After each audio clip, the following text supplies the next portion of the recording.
Mkonazi, good afternoon. Sabona. Do you love Tupac? Second, Do you love Tupac? do I love Tupac? Yeah, Yes, I do. you do. Yeah. Why did you send General Spear a song that says we'll kill them at night whilst they are sleeping? I did not send it to Sbe. Isn't it too? It is Shibir. now me understanding that the person whom I had sent that song to was Sergeant Kosi. Sergeant Kosi sent it to both No. Steve Mutsume and Spear. Sergeant Gose says you sent him a song that says last motherfucker standing. Breathing, sorry. Then the other one you sent either to Shibiri or Spear, I don't know, but the Spear was complaining about it. That you send people midnight songs that you'll kill them at night while they are still sleeping. No, I did not. He can show you his phone. I did not communicate with Spear and send him anything. So But you he did send might the be song. reading something from somewhere. What I believe he might have read or listened to the song that I sent to Nkosi, because Nkosi looks like Nkosi did send it to him. Okay. No, that was in passing. Yeah, he's a good artist. He was a good artist. Chair, I think in respect of what the general has submitted relating to what would be seen as an affidavit handwritten by Prim. My worry firstly is that it looks like it will be hard for us to question the general around the contents of that affidavit on the basis that he does confirm that he got it from someone else who gave it to someone else who took it from someone else, and he can't surely verify or confirm the contents that are contained in that affidavit. And if you check the nature of the affidavit, Chair, it's an affidavit that has not been commissioned. It's handwritten. It has not been commissioned. Yes, there is a signature at page, I think page 8 at the end of that affidavit. And looking at the contents, Chair, it contains a lot of serious big allegations against a number of people who are presiding actually over a number of institutions of government. So I would suggest, Chair, that we first seek for a confirmatory affidavit from this Prim person, and two, we request the National Commissioner on Correctional Services to confirm in detail to us if there are people who would have been in at Hosimaburu Correctional Center who requested to see Mr. Prim in relation to this matter.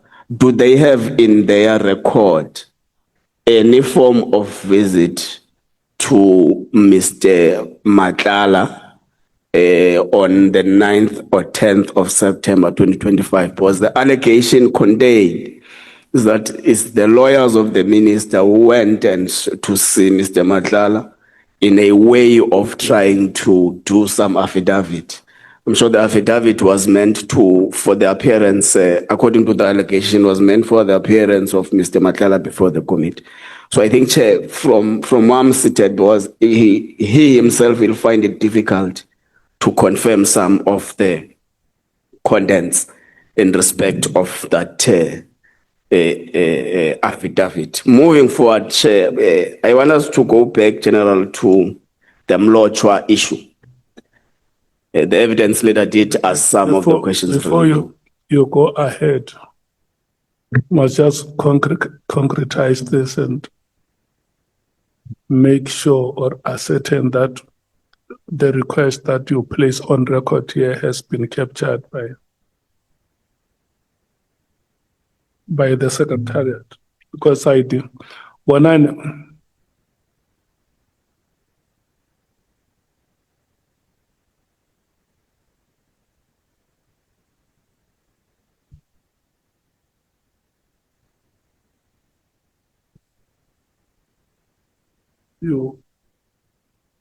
when you were still out the honorable member has placed a request on record for some information to be requested from correctional services.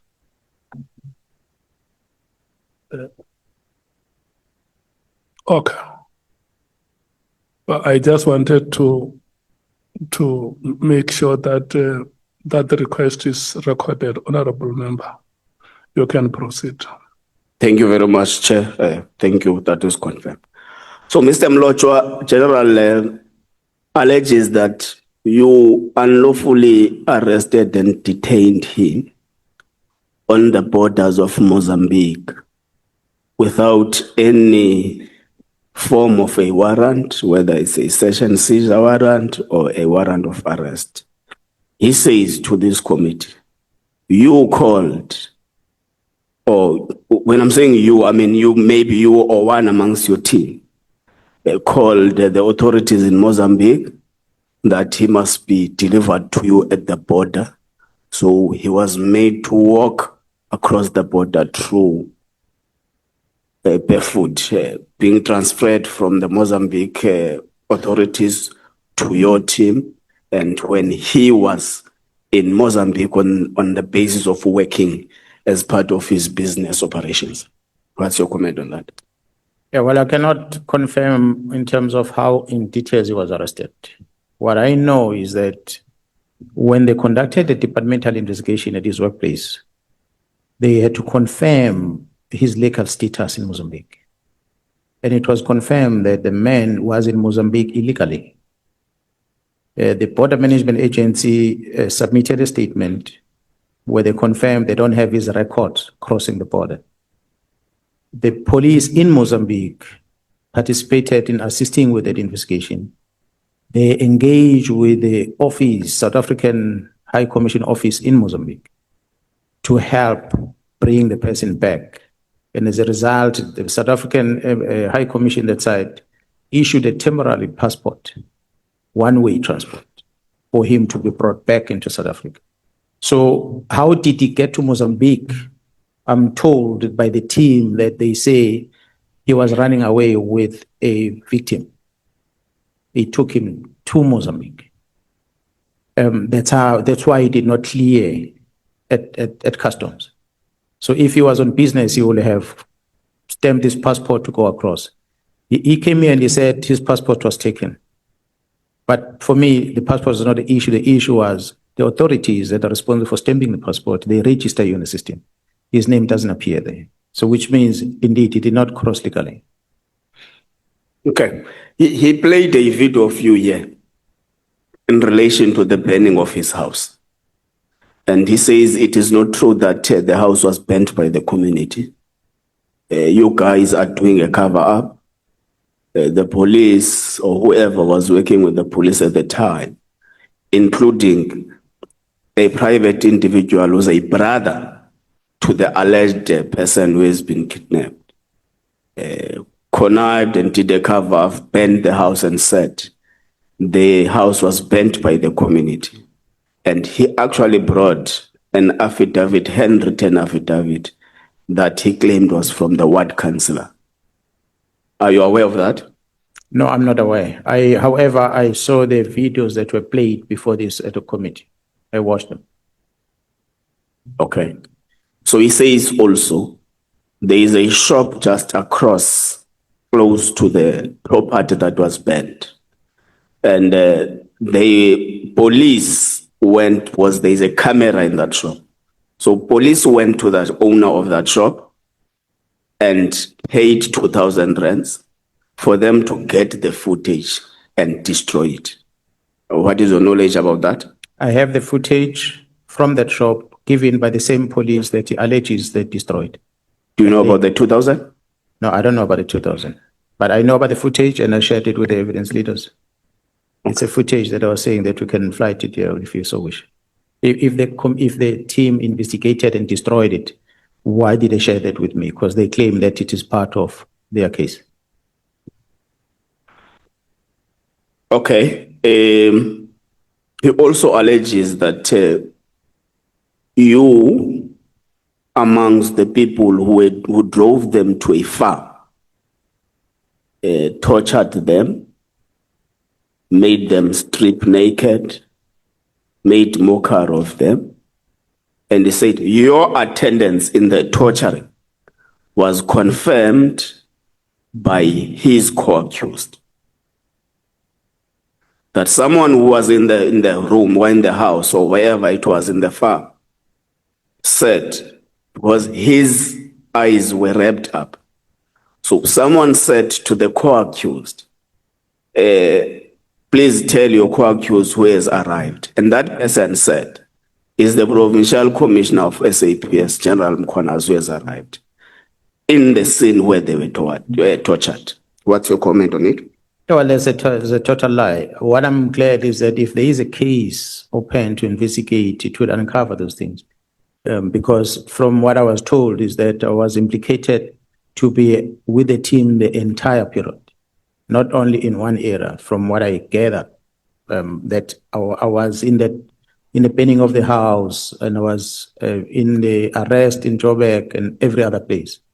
But as I said earlier, the case is investigated by DPCI. DPCI. So I don't know the details, the date when they came in, how they booked them in and out of the correctional facilities, and what did they do after that? I don't have the details. So okay, that's fine. I think let's pass this. Okay, the issue relating to. He says he is a co-complainant in the Nengi case that I plead against you. Are you aware of that? That's what I was told, that all three of them that were arrested, they opened a case. That's what I was informed by Gerson. So I have not seen a docket, neither engaged with the investigating office. So I don't even know who the complaint is, except what Gerson told me. Yeah, he also says he got a confirmation from Nengi that you sent Matlala to speak on your behalf that the complaint must be withdrawn. Remember, what I can confirm, what I can tell you is that there is an allegation that the Nangi story was discussed at the meeting at Umhlanga. I've presented before this committee that the Nangi story is Nona that told me about how he and Ket Matlala communicated with Nangi. So if Nangi, beyond that, shared the message with that member about it, that indeed there's something that Matlala was talking to him about, it's up to them. I don't know. I don't know what's the story. Like I say, I've never been consulted about that case, so I don't know anything about it. To say there's a case, a story, the details of it, I don't even know the case number sitting in. Okay. Who is Mr. Mutsumi? It's $1 million question. I'm glad you're asking that question because Jahara Nona, who was in a meeting with me, Matlala, when they told me about Mr. Mutsumi, the Mutsumi's property, the location and everything, and how he and Spear operate, they were afraid to read the name. He was afraid to read the name when he appeared at Matlanga Commission. And that made me realize that when they were afraid, at the time when they were telling me that I must not disclose that, and eventually when it had to be disclosed at Matlanga, they were worried. We listened to the evidence at Matlanga, how the name of Mutsumi keeps coming up. We hear from even Nkosi as I was testifying, how the name of Mutsumi. This morning I spoke to Nkosi, he phoned me. I asked him, I said, who is this Mutsumi? Why do you share my details to Mutsumi? What is of an interest? Mutsumi was mentioned by Kat at Mhlanga. To me, it seems like Mutsumi is a big player. I then engaged, of course, after hearing them with the team in Gauteng investigating. So I don't want to give details about that. But his name is somewhere in the mix and very prominent for that matter. So one would be justified to quickly make an assumption that he may be part of the big five cartel you're speaking about on the 6th of July. What I can tell you that Mutsumi seems to be a powerful person within the police and outside the police. Very powerful. But not in the employ of the police. When I'm talking about the police, the stories are saying that it looks like there's some influence on appointments of the head of DPCIs in different provinces. It looks like he is the one who may have expanded or extended the capture amongst police, senior police officials. Yeah, well, his name, the way it comes out, and when you see the media not profiling the person and putting him out there, it just tells you the extent of perhaps the influence that the person has in our country. that even the big trusted journalists don't talk about. Okay. Let's now pass and talk about your reporting line as the provincial commissioner. Who is your immediate boss? General Masimula. General Masama. That's correct. General Sibia alleges that in terms of the structural arrangement at SAPS, you are supposed to be reporting to him, and that's not the case. He makes it appear that you're supposed to report, but defiantly, you are not reporting to him. No, I do not report to any of the generals in the police except the national commissioner. Neither any of the provincial commissioners report to anyone else except the national commissioner. Okay. Let's take it back to the meeting between a police official and a criminal, as you call it. General Spear testified that the meeting was successful to an extent that the mediation was signaled to be successful by the gesture that you even shook hands there at the meeting. Honorable Chair and members, what I can indicate on the meeting, when the minister started introducing the purpose of what the meeting is about, the question I asked the minister was, Minister, you are calling this meeting few months after we hosted the Interpol police chiefs in KwaZulu-Natal in Durban when they came to celebrate the police day with us in January. You are now a few months later inviting us to come and forge a peace between me and Sibia. The Sibia that I was hosting in KZN in January, sitting, I even took him on an excursion on a boat, sitting with him next to the boat to give him comfort in the water, enjoying the refreshments that was provided. He was talking to me, all was good. For every other meetings that we meet at the POC, we talk. Sergeant Kosi kept coming to me and said he wants to arrange a meeting between me and Sibia. Sibia is asking to meet with me. So I kept asking Kosi, I said, what is it with Sibia? Because I go to the meetings in Pretoria. We interact there in the meeting. Why doesn't he tell me what he wants to tell me if there's something? So I did not understand what is this peace talk about. So because it was proven in that meeting that it's not clear as to what the fight is about. So that means we must go back and work as we're supposed to be working. So that's how the meeting ended. But I learned later that Minister Mkhulu did good to Sibia about the meeting. Actually, the meeting was supposed to be engaged by Minister Cele before. Because Sibia had approached Minister Cele and Sibia had approached the National Commissioner to arrange the same. But the reason I'm told that Cele and the National Commissioner did not do that meeting is because of Sintumule, who told them that Sibia told him that Mr. Balula from the EFF is the one who he spoke to organize the meeting. Balula from the EFF? Mr. Mbalula from EFF?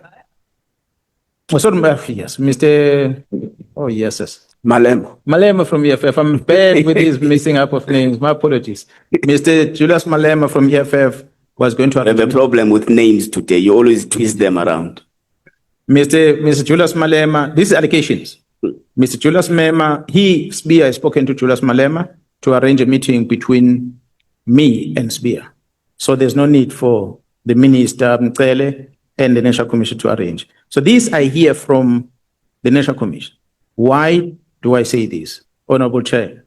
Is that after Sibia testified before the Madlanga Commission, Sibia says to the Commission, I recorded Sintumule because the National Commission had confronted me about what Sintumule told him that I said. And as a result, Sibia felt that he must record Sintumule. Hence the recording we're listening to here. That was Sibia justifying why he recorded Sintumule. So when I asked the National Commission, I said, Sibia is saying this, is it true? The National Commission said, yes, it's true. We were sitting in a police jet. And Sintumule told both, I don't know how the conversation came about, but he told both Cele and the National Commission, he said, no, Sibia he said he's sorted, he has asked Julius to help him to set up a meeting between himself and Jerome Connors. So maybe there's no need for you. That's when the Minister Cele and the National Committee said, we're no longer going to be part of that. So I then discovered that means this peace talk was not starting with Minister Mkhunu. It's something that should have been done back then, was not done. But then in my own analysis, where this peace talk come from, in the main, I think it comes from the fight that we had over the AKA matter. That investigation of AKA, which Spear wanted to interfere with. I suspect, I don't know the reason for that. But subsequent to that, I believe that the other things happened in Gauteng, and he felt that maybe I'm stronger closer to Gerald Khumalo and the other people. Perhaps to have him getting things done, he must come through me.